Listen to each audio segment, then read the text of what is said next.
Quick. That's kind of how I feel about writing, Jeannie. I don't know if I remember how to do it.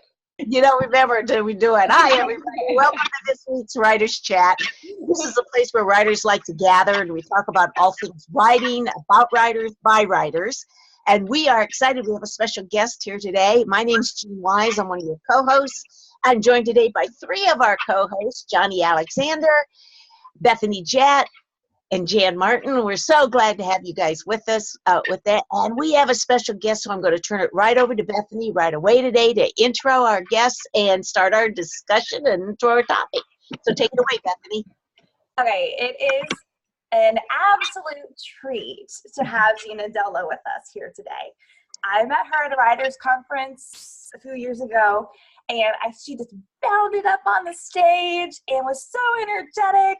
And I was so sad I was teaching during her class because I knew it was the class to be at. Like, she just bubbles out her enthusiasm for writing and for acting in the way that we should be better writers and better storytellers. And so today we're talking about Hollywood storytelling secrets. She's an instructor on our Serious Writer Academy as well, doing a 10-part series, which we're breaking up into small videos, which we're excited about. And I have her bio here, so I just need you guys to know how truly amazing Zena is. So I usually don't like to read bios on camera, but I have to because it's just so great. So here we go. All right. Zena has worked professionally in the entertainment industry for over 15 years as a writer, producer, director, actress, and story consultant. Zena also teaches advanced classes on writing at numerous writers' conferences across the country and as an adjunct professor at Covenant College in Georgia and at Regent University in Virginia Beach. Zena currently resides in, is it Bozeman? Yep. Bozeman, Montana, where she offers a variety of services to writers through her company, Mission Ranch Films, which is a great name. Her passion is to support other writers to help them excel at their craft and ultimately to achieve personal and professional success.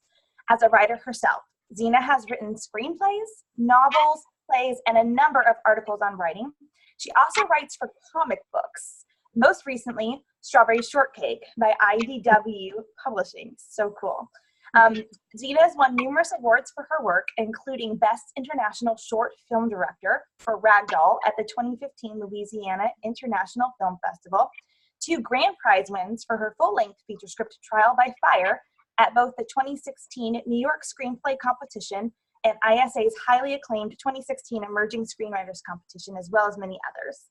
Zena has several film projects in the works, including Corruptible, a supernatural thriller written by Sarah McDermott Jane, which Zena has agreed to produce. So I'll put her URL in the chat, but for those of you watching, her website is missionranchfilms.com. She is so accomplished. I have pen and paper ready to learn how to tell story. Here we go, Zena. Wow, that is quite an introduction. Thank you. Wow. It's a little humbling because, you know, you always kind of play things up and try to make yourself sound a little better than you are. So I'm always afraid. I don't know if anybody else ever feels like this, but I'm always afraid, when are they going to find out I'm just faking it? Yeah. I'm just faking it. I think all of us are. Yes. So I'm not exactly sure. Do I wait for questions or do I launch into something, or what? How do I do this? How about we start off with some tips and maybe some things that you cover, like in the, I think a lot of the beginners, if anyone in here is screenplay, I'm not sure we have anyone who's like gotten any published. So if you have, leave chat, but I think we're already just kind of learn. Okay, perfect.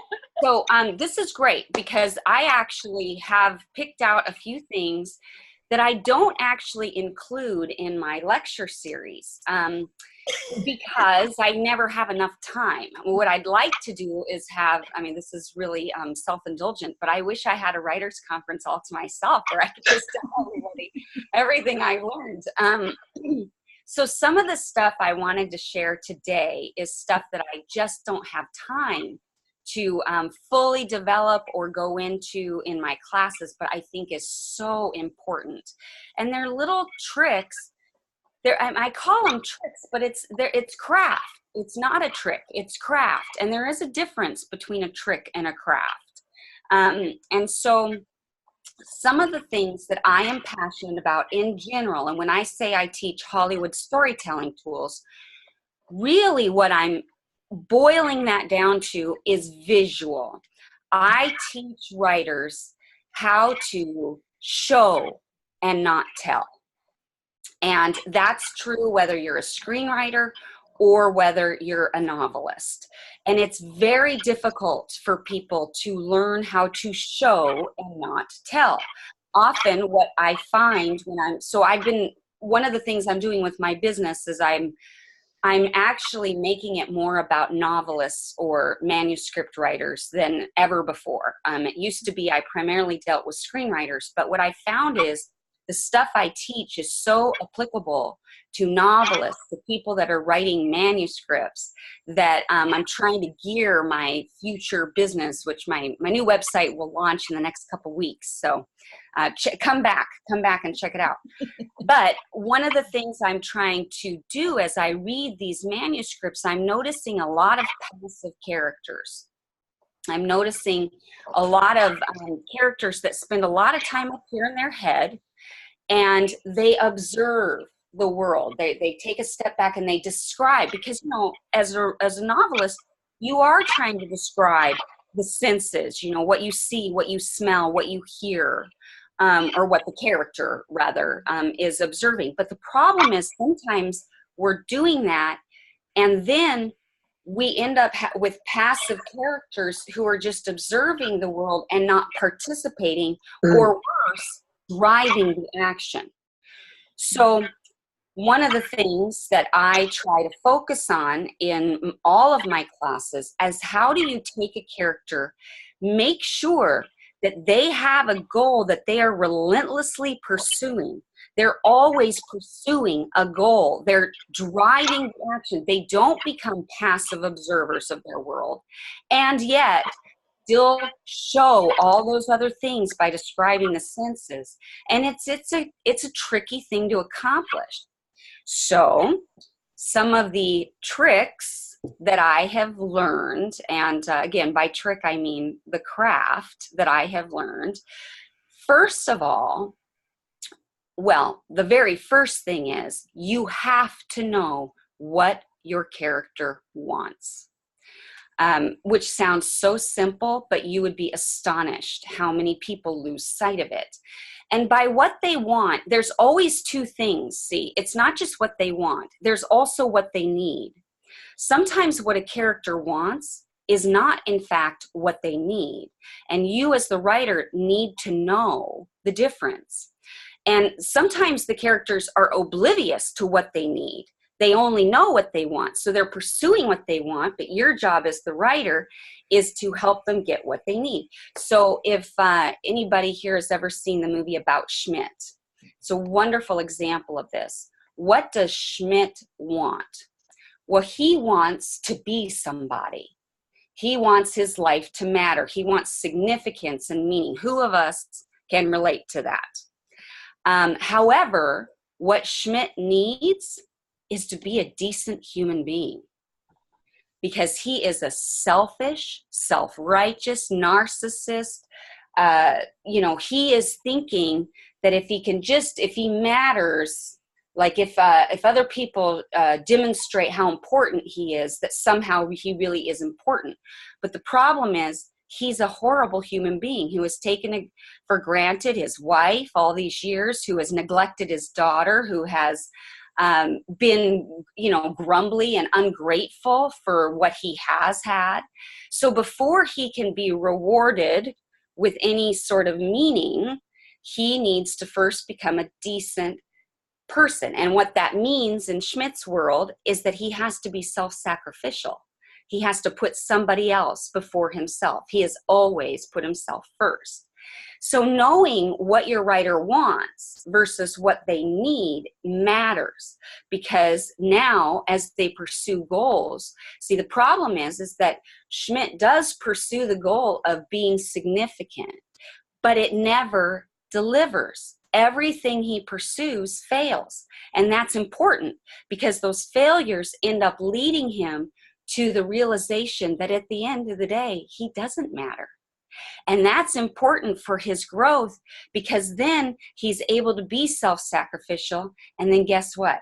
Once he gets what he needs, which is to become a decent human person, at the very end of the film, he's rewarded with something that is greater. And here's the thing, he gets meaning, but in a far different way. It's because of the impact he makes on somebody else's life. And now his life matters. So it's not because he's such a big deal. It's because he's impacted and made a difference in the life of others. It's really a beautiful story. So again, a lot of the writing that I'm seeing is we don't have characters that have an identifiable, pursuable goal. And therefore, they become passive and things just happen to them. Now, my dad, if he's come with me to a couple of writers' conferences, I know Tina has met him. He is a fledgling author, and so he has a great story idea. It's called Riley O. Stevens' Cabin Boy. And it's a coming of age story about a boy who gets sold into, the shipping industry, I guess, back in the Middle Ages or something. I don't even know the whole thing. But he ends up starting out as a cabin boy and he ends up becoming a pirate. So it's an adventure series for, young. I think it's a great idea. But Riley, in my dad's first draft, Riley doesn't drive the action at all. Things just happen to him left and right. He gets sold into slavery, basically. Then the ship has a big storm, and then he flies overboard. And then when they're on an island, he witnesses a murder. And then they go to the shore. And it's like all this stuff. But Riley doesn't do anything. Now, here's the thing. Things can happen to your character. They need to happen to your character. But then when your character is in those situations where things are happening to them, we need to see that they're clever, that there's nothing worse than a stupid character, by the way. Really, truly, unless the point of your piece is that your character is stupid, your characters need to be bright. The only example I can think of where the character is deliberately stupid is that Peter Sellers film. What's that called? Where at the end he doesn't know he can't walk on water, and so he does. Being There. That's a great movie, by the way. Oh, Zena. Yeah. I have a question about that. Sure. So sometimes you see the supporting characters as the one who always have to answer a question, particularly so the audience will know the definition of something. They'll be like, oh, I don't know what that is. So is that different than your character being stupid, or are we saying the main character needs to be the clever one and we can have a supporting character that may be that little comic relief or the information person? Mom, I know we've talked about this before. Am I saying that right? You are. And I think that's a great question. Part of the way that we get information across, of course, is to have conversations, dialogue, believable dialogue that legitimately has to happen. The problem is, if you have that dialogue that gives your main character the essential information of some situation, then it needs to be your character who processes that information and decides what to do with it. Mm-hmm. So they need to take action with that information. Again, using my dad's story as an example, if Riley finds himself swept up in a French prison with the rest of the pirates because he was a cabin boy and he just kind of got wrapped up in they got arrested and they're now all going to be hung for piracy, for example. I don't know if that's in there. I'm just making this up. But let's just say he's in prison. He didn't drive that. It happened to him. So now while he's in prison and trying to figure out what's going to happen, part of the way he's driving the action is he's asking questions. He's asking the right questions. He's gathering information, which is in effect, driving the action. And he's gathering information. But then once he gets that information, the way he takes action is he's got to have some sort of plan where he's going to try to get out of this. Now, he may or may not succeed, but he at least tries. Like, okay, we're going to be hung. And then, but he has observed when I'm making this up, but he's observed when they were marching to the prison that the captain of the jail has a daughter who is crippled, and Riley knows his little brother was crippled, and he knows how to make crutches or a system that can help that kid walk. So he gets an idea of using a skill that he has to maybe buy favor so that maybe he can prolong his life a little longer. And so while the other pirates are being marched away, he actually has come to ask to have an audience with the warden where he pitches, I can help your daughter if you'll spare my life. And he makes a trade. And so now he's a slave in the warden's house. He's still imprisoned, and his end goal is to be free. But nevertheless, he's driven the action because he's been spared the death that was reserved for him because of his own cleverness. Does that make sense? We're watching, and we're watching you in action take an idea and develop it into a story. I love how you animated that. And do you do some of your stuff out loud like this? It just seems like that worked so well. Well, yeah. So, and by the way, I feel guilty because I've always been a screenwriter, and so I've written stuff, but I haven't actually really pursued writing a novel until now. I'm writing what I think is the best thing I have ever written. It's my favorite thing. I love it. I love it. I love it. And the truth is, I know all this stuff, but when you're in your own story, you really don't know how other people are going to respond to it. And that's the thing. You can't write for other people. You have to write for yourself. I know I love it. So to answer your question, the other day so I know it's going to be a 3-book series, and I was stuck on some of the mythology because it's a fantasy and you have to solve mythology and you have to justify everything. And I knew that I had a hole and I couldn't solve it, and I couldn't figure out how it was going to end on the 3rd book. And I need to know that before I even finish book 1 because it all plays in. And literally after, and I've been percolating on this for weeks, but I was talking it out loud, kind of as if to God. Although I don't even know if you would call it a prayer. I was just talking out loud. But I think all of that is kind of an act of prayer and an act of worship. I'm including God in my creative process because I figure he's the author of creativity. If anybody can help me solve this plot problem, he can. And as I was talking out loud, the ending, I saw it in my head. And this is so cheesy, but I just started crying because I'm like, I love it. I love it. Thank you. I love the ending. And I knew it was bigger than me. Like I hadn't solved it. It just clicked. It came together. And, but it happened, I think, because in a lot of ways I am animated. I'm an actor. And so a lot of times if I get stuck on something, it does help me even to act out the voices. People think I'm crazy, I'm sure, when I drive because I'm like acting out both parts. I'll have a fight with myself. Can I just add something to that? I was listening to a master class with, is it Aaron Sorkin who did West Wing? Do I have the right name? Yes.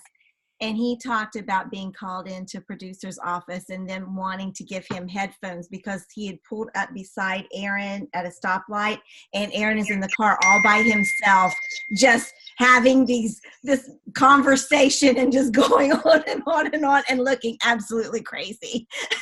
Yes. Well, and this is a good point too. When I teach my dialogue class, that is one of the tips I give people because it's actually how to make dialogue sound more natural is when you use something, I call it the trigger response.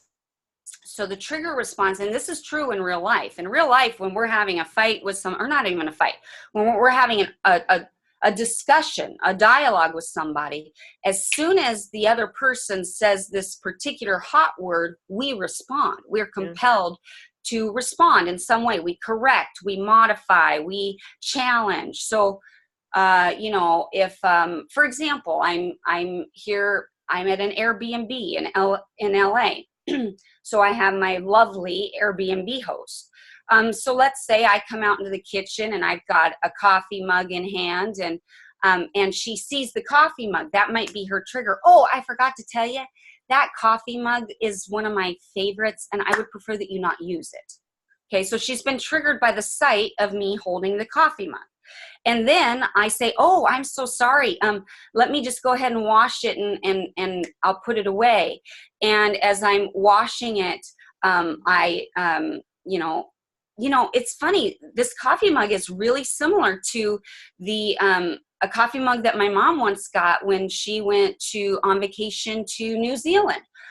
That's where I got that coffee mug. I got that in New Zealand. You're kidding. Well, where did you go? Oh, well, I went to such and such. Oh my gosh, such and such is where, you know, my ancestors are from. And would you believe we got arrested? Are you kidding me? What happened? Well, and so you see, that's how a dialogue happens. The other person, so that was, I deliberately made that one not a conflict, because a lot of times people are used to the conflict type things.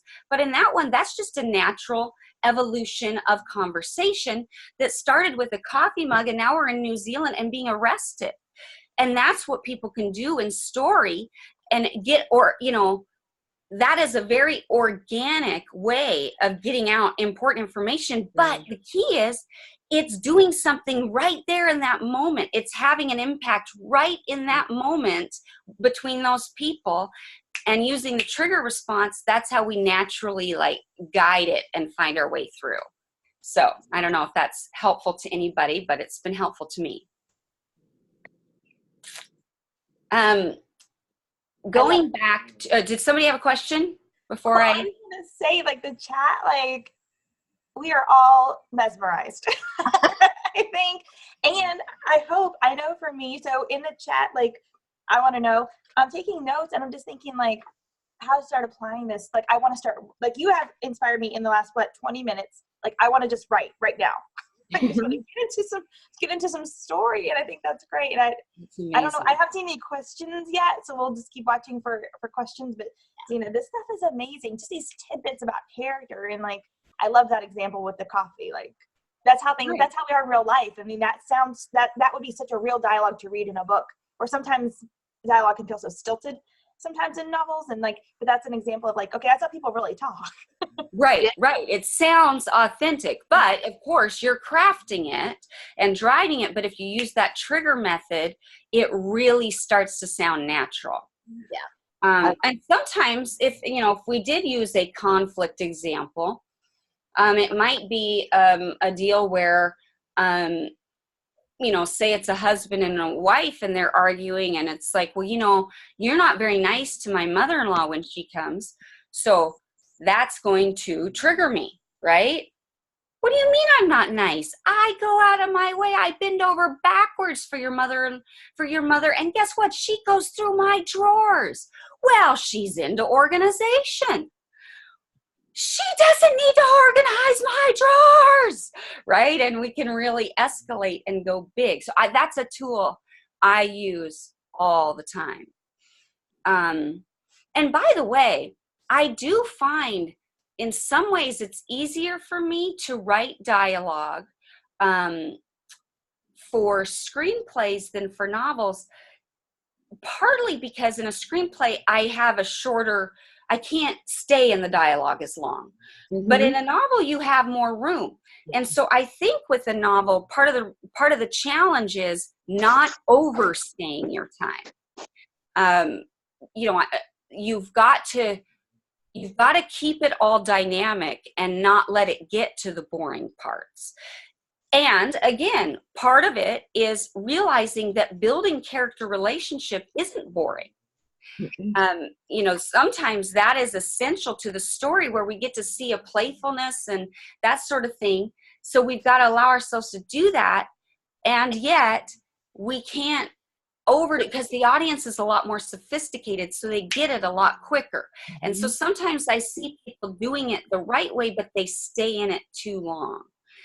Unfortunately, we don't always know until we get it to our first readers. So I wouldn't, you know, just be willing to cut significantly at the end of the day. But a lot of times we just don't know. Even right now, going back to the showing and not telling thing. So when I started my novel Right Now, and I'm going to tell you a secret, I actually had the idea for this in the 4th grade. That's crazy, right? I had the idea for my novel in the 4th grade. And it, yeah, of course, it took me years to actually write something. But I've always known it was a great idea. So when I first started out, I really didn't know how to write a novel. I'm a screenwriter. So my first 3 chapters are very telling. And what I mean by that is I'm not showing, I'm telling. So I'm committing those same mistakes, even as somebody who knows story and everything. So once I realized, oh, I'm telling, then, you know, I actually, as I get into Act 2, it's very much showing, everything is happening, dialogue of this. But I wasn't still sure exactly how to go back and fix the beginning until I had a girlfriend of mine who is a novelist read it. And she was able to say, well, one of the things that would help is if we learn this through dialogue, this particular information. Like right now, we learn it all in his head. But he could have a conversation with Wilbur and that information could come out. And plus you're establishing then the relationship between Percy and Wilbur and we're getting to know them. And but my point about that is that we often, no matter how good we are, you know, no matter how seasoned we are, no matter how many books we've written, we often get lost in our own forest of the project that we're on. And that's where we do need help. We all need help. Writing is so solitary, and yet it is not an independent affair. We need feedback. We need other people reading our work and critiquing it. The Inklings, one of the things I loved about the Inklings, you know, this is the writers group that created C.S. Lewis and Tolkien and, you know, some of the great writers of all time. And they were in a writers group. And what they had to do is commit to bringing work every time they had a writers group. And they had to be willing to get ruthless feedback. It was not about what the writer intended. And it was not about making the writer feel good. It was about the work. So they had to prepare themselves for ruthless feedback about the work. Either it works or it doesn't. And so we need to do that too. But the point is too, we have to open ourselves because no matter how good we are, I mean, I think C.S. Lewis is one of the greatest writers of all time. He was in a writer's group where he had to get feedback. And it took years too. It wasn't overnight. Because I love your illustration of you kept writing and then you went back and got the critique, you know, and I think we sometimes think this first draft that we're producing is the end all, and it still needs a lot of work on that. Yeah, several people in the chat are talking about their book, Save the Cat. I don't know if you've ever seen that. Yeah, that make, you know, that they've used that as to help them. And one other question that came up in the chat was if somebody wanted to get started with script writing, is there a good first place to look at or a good resource? Okay, that's a great question. And by the way, I saw the question pop up, what is Save the Cat? It's just another book on writing. Yeah. And it's a great book. I actually own it. I've read it. And a lot of the things I teach in my class are kind of there in a different way. And you know, I think it's a great book, though, so worthwhile. But kind of like that pertains to this question, at the end of the day, you learn by doing. And so you can read all the books on craft, that sort of thing. I do think writers' conferences are great because especially when you attend craft-oriented classes, like my own, plug, because you're learning stuff that you can immediately take away and apply. And I really find that when you learn like tricks like this, one of the tricks I remember I learned myself in a writer's conference years ago is that before we believe that two people have fallen in love, they have to have at least 3 encounters. We don't believe it unless they've had 3 encounters. Well, that's just a little trick that is really helpful. And that's, of course, I'm applying that to screenwriting because, we have 100 pages, maybe 110 pages. That's it for a screenplay. So we have to move fast, and in order to make people believe it. But I wouldn't have gotten that had I not. It was just a very practical thing that I learned at a conference. So you want to keep learning those practical things, but at the end of the day, you learn by doing. I know so much about story. That's my expertise. I get story. I can see flaws in story. I see holes in story. I believe every single genre has its own mythology. And yet, when I'm writing my own novel, I'm making mistakes all over the place because we're supposed to. That's how we learn. That's how we grow as a writer. And that's good.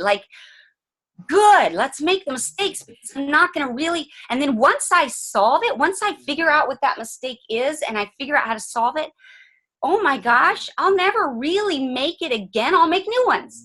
And it's great.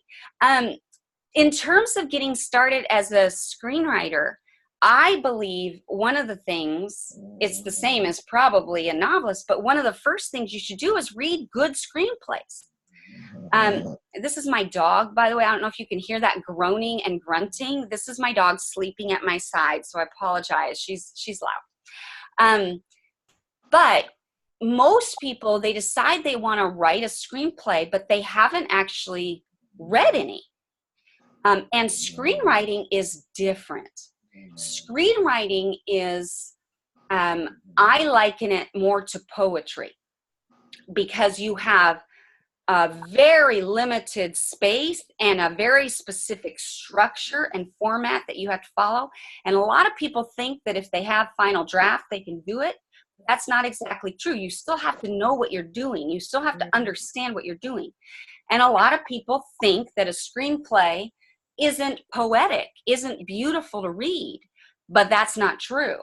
It's gorgeous to read. It's a shame we don't publish screenplays, but we don't. We produce them, but they still have to be excellently and beautifully written.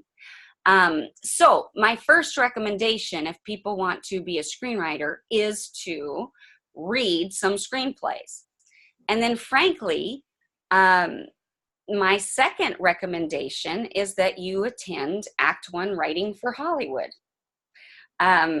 I did in 2000, and I can tell you everything that I have accomplished in this business has come from what I've learned and who I've met at Act One. Even teaching at these conferences, I started doing that because I ended up becoming the associate director of Act One, and so I started teaching at conferences. I probably never would have been teaching at conferences had I not been the associate director of Act One. But the knowledge, they're so good at teaching you how to write screenplays or television that I'd be remiss to not mention it. Plus they're faith-based. So what do I mean by that? They want mainstream writers. They're trying to train Christians for mainstream Hollywood, not for a subculture, but for mainstream Hollywood, because how do we change culture? We write for the mainstream. But we need to be personally holy. We need to be personally solid. We need to have a network of believers so that we don't become the darkness, and instead we can stay the salt and stay the light. So Act One is doing that. And I would say look into Act One if you really need a training program for screenwriting. A couple people have asked where they could find screenplays. Rhonda's puts a couple links put a link on in the chat room, but can you said something a lot of times they don't publish them well, they're not published. You can find a lot online. Okay. There's there's IMDb for actors. There's also an IMDb for scripts. Here's the key. You have to make sure that you're actually getting the screenplay, which means what the writer actually wrote before the movie was made, instead of a teleplay. And a teleplay is somebody sat down after the movie was made and transcribed it into, that's not what you want. You want to see what the writer wrote before it got made, because it will be different. And I love looking at the differences. For example, one of the scripts I assign for my students is The Iron Giant, which, by the way, I'm here to tell you, it's a fantastic movie. If you've never seen The Iron, I know it's animated. It is brilliant. It is perfect in structure. I mean, the characters are great. It's funny, but it also is so touching. The Iron Giant is on my top 10 list of all-time favorite films, and it's a cartoon. However, I assign it because the script is actually much different than the movie, and I like that. You want to see what changes over the course. Like, if you're writing screenplays, what you have to realize, screenwriting, you're not done when you finish that script. In a novel, once you get it published, it's done. But a screen play is different. It's a collaborative process, and the finished film is the finished book. That's when it's finally done. And unfortunately, the bad side of that is you lose control, because once the director takes it, they can do things with it. The good side of that is that it's collaborative and it's exciting, because if you have a great director, he'll take your screenplay and he'll make it better. The bad thing is if you have a bad director, he'll take your screenplay and make it worse. Ooh. And unfortunately, I've had that experience. Yeah. Tina shared a link in the chat called act1program.com. Mm-hmm. Is that the correct one you're talking about? act1program.com. So you could scroll, if that is correct. So thank you for sharing that, Tina. So if you scroll up, you can see that link if you're interested in finding that. I'm fascinated when you said a few minutes ago that you see story. Oh, yes. Describe that a little bit more. Are you seeing scenes? Are you seeing colors? What are you actually seeing when you see? Are you seeing the whole thing or individual parts? Talk a little bit about your method on that. That intrigued me. Okay. So that's a really good question. Here's how I enter my work: through the character. When I see what's happening, I see a picture in my head. I mean, we're very imaginative as writers, and our whole goal, right, is when we're writing for the people, we paint a picture that they can envision. But I don't think every writer does it the same. This is just how I do it. So when I see my own work, it is a movie in my head in a way. But it's not just a movie. It's not a movie. It's happening. It's real. I'm there and I see everything that's around, and then it's my job to try to capture what I'm seeing, what I'm picturing. And I can always tell when I don't have a clear vision of what's happening, because then things are confusing to the reader. But the way in for me is always through my character. And I think that's important, because even if I'm my first novel, I'm learning the craft of writing. So I'm not writing first person. I'm still writing third person, but I'm writing it through the point of view of one particular character.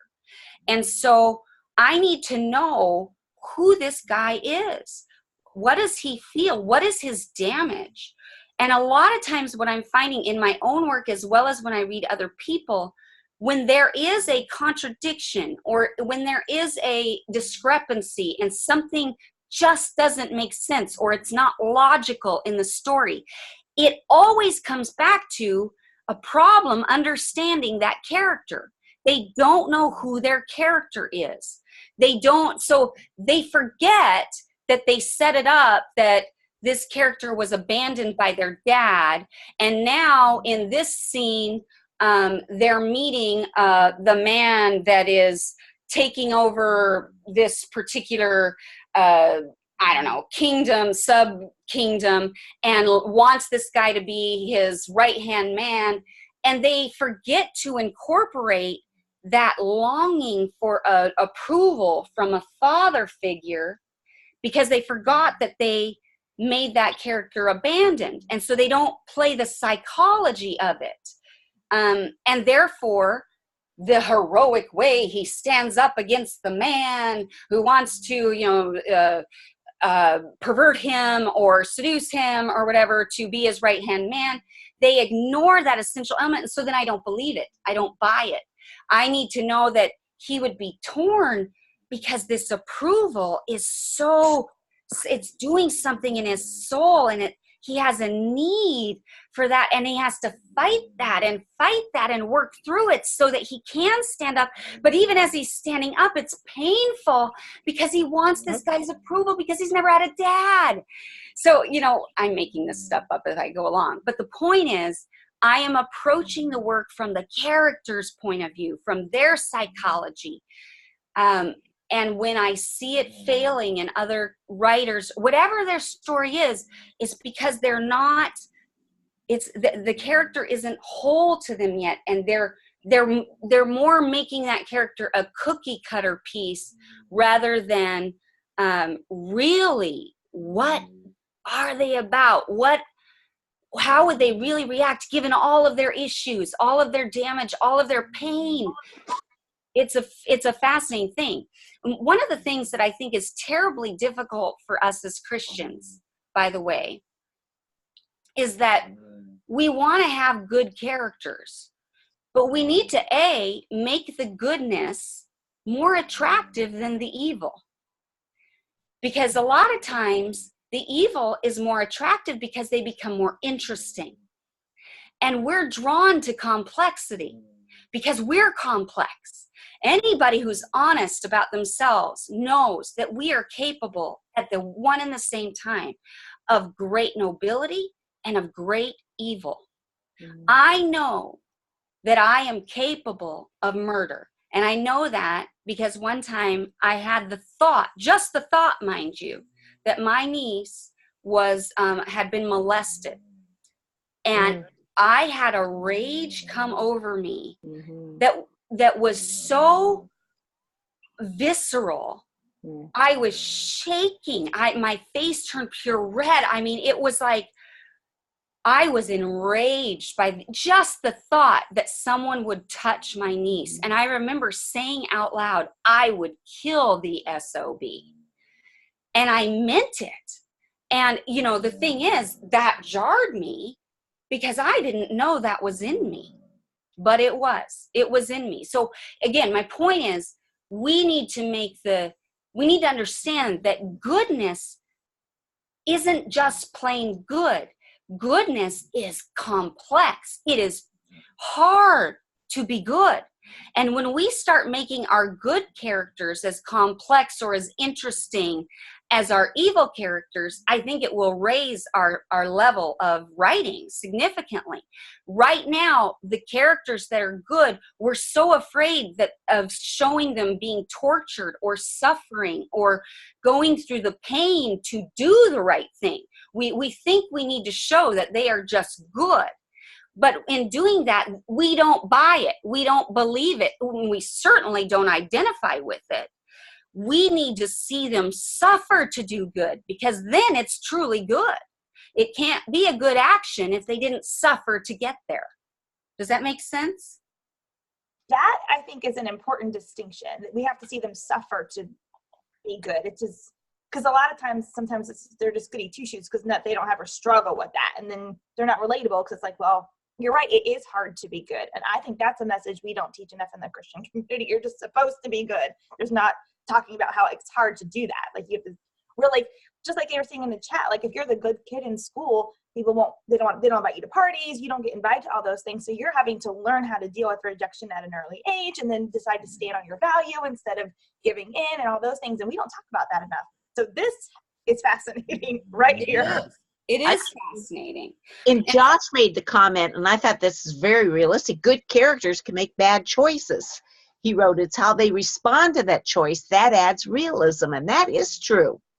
That's true, and that's part of their suffering, right? What's beyond that? So again, accessing the story through your character Why did they make that choice? What is the suffering at root? Did they decided to have this affair because they want so desperately to be loved? They want this, and they think this thing is going to give them life. And then they find out, oh, it's just giving me death. And now everybody knows that I'm this, a harlot to the town, and I'm wearing a scarlet letter, and nobody wants anything to do with me. But I'm actually not repenting because of their opinions of me. I'm repenting because I saw, God, you showed me that it brought me death. It brought me nothing but pain. And I don't want to do that ever again. But what was it in me that was so needy? Why did I need it? Help me to not be so needy of whatever this thing was that made me want to make that choice. And now it's interesting. So they made the wrong choice, but their road to redemption is beautiful and relatable, but it goes beyond the superficial. And I do think this is true, just in our Christian lives, by the way. Unfortunately, we writers we have a huge responsibility. I believe, and this is going to be a little controversial. I love being a little controversial. I really believe that there is something wrong in the church as a whole, where people that are truly suffering, truly struggling with certain things, do not feel safe, do not know who to talk to about it, and so they suffer alone and in isolation. And what happens is the culture of the church, and I'm talking the church in general, large scale church, we tend to then put on a facade. We're fake. We're not authentic because deep down we're afraid if people really knew I was struggling with this, or if people really knew I would be rejected, I would be judged. And guess what? A lot of times they're right. They would be. And that's the sad part. Nevertheless, we writers, I believe, are charged, like our job is to tell the truth. First and foremost, above and beyond everything else, we tell the truth. If we don't tell the truth, we propagate a lie and we produce propaganda. And we don't want to do that. We have to tell the truth. So we are teaching people how to tell the truth, even if it means that rejection. And until we start changing that culture of faking it and hiding behind goodness and sweetness and niceness. By the way, never in the Bible does it say a good Christian is someone who's nice. We don't need to be nice. We need to be kind. There's a difference. Kindness, though, is different than nice. Nice is fake. Kind is genuine and sincere and deep. So we need to start teaching people how to be truly authentic. I think we've lost in our fear of rejection and our fear of being found out. We've lost some of our ability to be authentic. And we have an opportunity to do that with our characters and hopefully then impact the church culture as well. I want to follow up on that when you said that as writers, our first responsibility is to tell the truth. I just heard Margaret Atwood do a trailer for her masterclass, and she wrote The Handmaid's Tale and a bunch of other books. And The Handmaid's Tale is this huge show. It's fascinating. And she said that she purposefully only put things in that book that had actually happened so that no one could ever come to her and say, why did you just make up all these atrocities? And she could say, I didn't. These actually happened at different points in history and made up this one book. And I thought how fascinating that was, that she's right, because there's so much truth in the themes of The Handmaid's Tale, for example, that this could happen again, but it already has, which I think make it such a powerful story. Just as an example, so when you said that, it reminded me of her saying that in her trailer. Just she's talking about things that did happen. It's true. That's true. I love that. And so, going back to story and crafting story, a lot of times when I do my critiques, I end up writing, there's a couple of recurring notes that people get. One is justify. Justify, justify, justify. If I write justify, it means I don't buy that your character would do that. I don't buy that this is happening right now based on what you've shown me. So in order for me to buy that character's choice, you have to justify it earlier on so that in that moment, I believe that they would or could do whatever it is that they are doing. That plays into this truth-telling thing, right? Because again, couple of this is like easy tools, right? One of the things that I find so annoying when I'm reading somebody's story, when we start with telling the truth, we got to think logically, right? And if your character is taking action, they're trying to take action to pursue a goal, they should have a goal that they're pursuing, then they're going to take the very next logical step to do that. So you need to be thinking logically. Now, maybe it's going to be that next logical step, it's got to fail because if they accomplish their goal, the story's over. Nevertheless, if they skip it, it's annoying because it's not true. It's like, what? And now the whole thing falls apart. The credibility has been undermined. So let me give you an example. Let's say, and by the way, I'm always a little nervous about the examples I give because I make them up off the top of my head in the moment. So bear with me here. But all right, but let's say this is a thriller, right? And you've got a gal who is in the middle of nowhere, of course, a cabin that is spooky, and she thinks she hears somebody inside and maybe the sound of, a hacksaw or something icky. I mean, we're talking, really cliche stuff, right? Okay. Well, if she opens the door and goes in by herself. What is that? That sounds like somebody hacking off limbs. I think I'll go check it out. Like, that's just like not believable, right? So you have to justify that. How do you do that? Well, first of all, like, let's say you need her to go inside. Well, but that's not what she's going to do initially. If she hears something suspicious, the first thing she's going to do is sneak out, close the door, run into the woods, and then get out her cell phone and try to call 911, right? And so let's say she does that. She gets a hiding spot in the forest and she pulls out her phone to dial 911. Oh, crap. No bars. Okay, so now logically, what is the next thing she can do? There's a car. Her car is on the other side of the barn. She's got to sneak over to the barn to get in her car so she can get out of this area. She's got to get away, right? So now she's sneaking over, and wouldn't you know it, she sees a guy coming out of the back of the house with a body over him, his shoulder, and blood all over his face. So sure enough, this horrible person is there. And what does he do? He throws the body in the car and he lights the car on fire and burns it up. Well, crap. Now there's no car. So what does she do? She's got to think logically. Okay. Well, she's in the middle of nowhere. It's winter. She doesn't have shoes on, and it's snowing.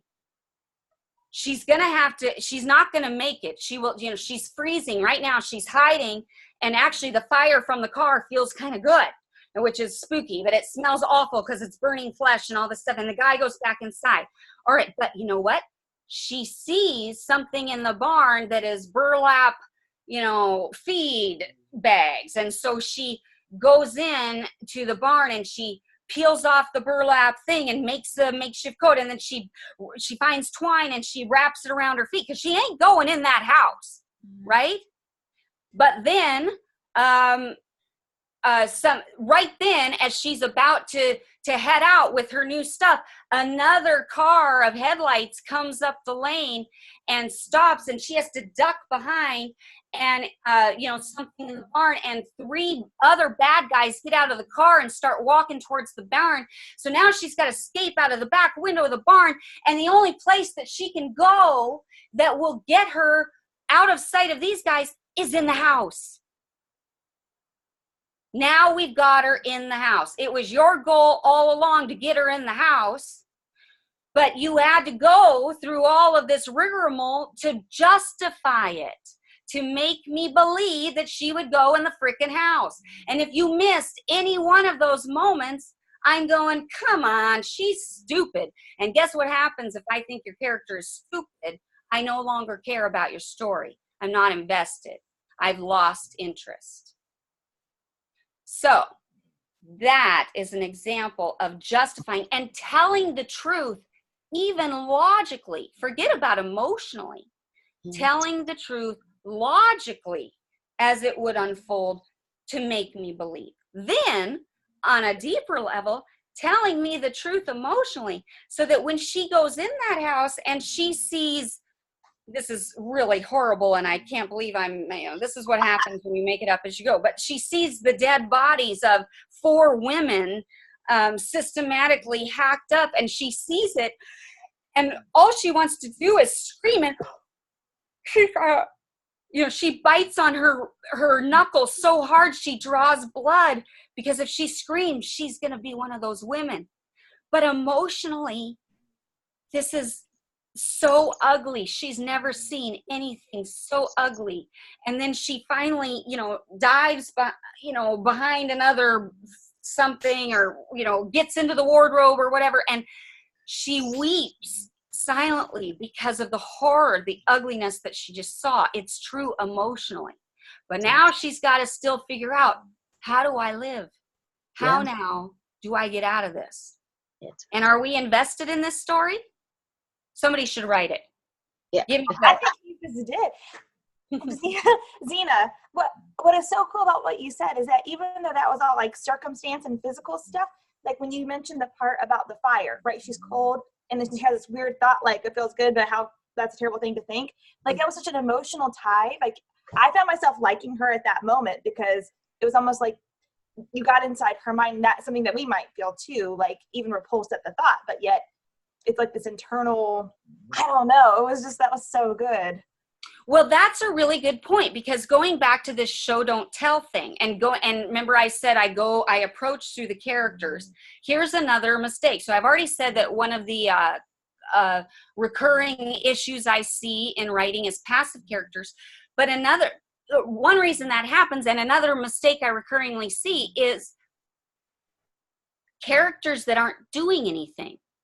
They sit around the coffee table and have a conversation like normal people. And, you have all this dialogue you want them to say. And so they sit around and they chat. But what if, so one of the first things I do in any scene is I figure out what each of my characters are doing.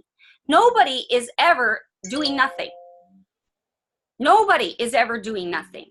Even if what I'm doing is throwing my feet up on the coffee table at the end of the day and having my brandy, which I don't do, by the way, but pretend my character does, and trying to enjoy my drink, that is still a deliberate and intentional action.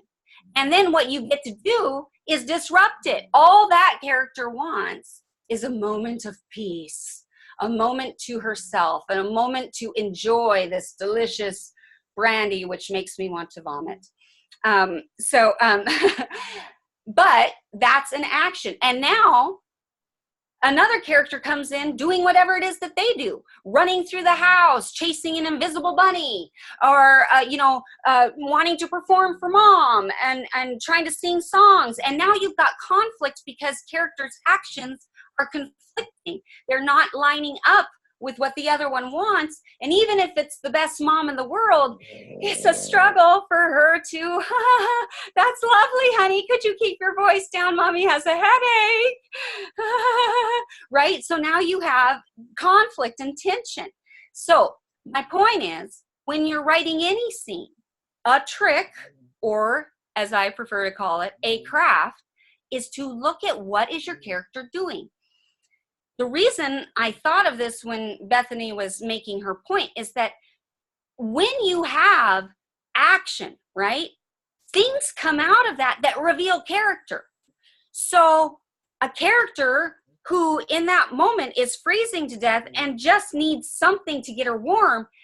Like Bethany pointed out, now when she approaches the fire to warm herself up, now we get inside her soul to see the guilt that she feels, that she's trying to warm herself on a car where there's a body burning, and that somehow doesn't, it makes her feel sick at herself. I mean, that she loathes herself, that she wants that warmth so bad, but it's somebody else's expense. You see what I'm saying? Like, you have an opportunity, but you'd never have that if you weren't pursuing an action. The other thing is, a lot of times when two people are doing something, even if it's something like the dishes, you can use then the props in that scene to reveal character. I'm doing the dishes, because that's my role. I'm a Martha in my family, and I serve everybody. And I've got and I'm not, by the way, I'm the Mary. My poor sister is the Martha. She always wants to be the Mary, but I'm apparently the Mary and she's the Martha. But anyway, so pretend I'm Darcy. So she's like serving everybody, and then the Mary comes in and is, all carefree and wants to go hear what everybody's doing, but Martha's doing all this work.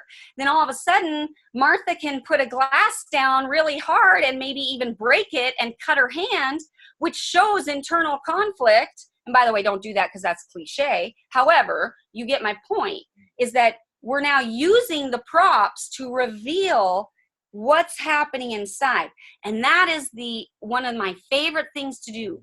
You use the environment to reveal the character inside.